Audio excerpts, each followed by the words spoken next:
Natitirang pondo ng flood control project ngayong taon, ililipat ni PBBM sa edukasyon at kalusugan.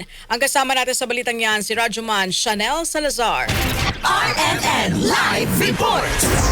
Hindi papayagan ni Pangulong Ferdinand Marcos Jr. na maaksaya ang bilyon-bilyong pisong pondo na nakalaan para sa flood control projects ngayong taon. Ayon kay Pangulong Marcos, may nakalaang 350 billion pesos para sa flood control sa 2025 pero dahil sa investigasyon at aligasyon ng anomalya, halos 225 billion pesos ang hindi magagamit.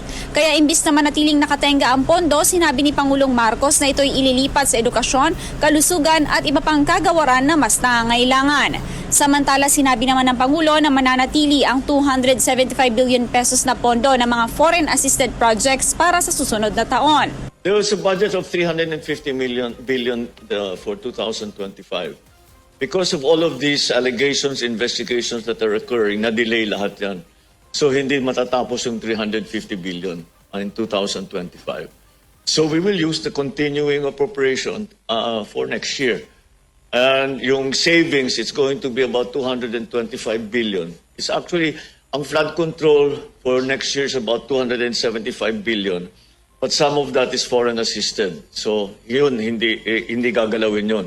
Kasi foreign assisted project yun. Pero yung locally funded, kung tawagin, na project that amounts to about 225 billion, we will reappropriate it to education, to health, to other departments. Nauna nang sinabi ng Pangulo na wala munang ilalaang pondo para sa flood control sa 2026 dahil sapat na raw ang nakalaang budget para sa 2025 at dapat siguraduhin munang magagamit ito ng tama.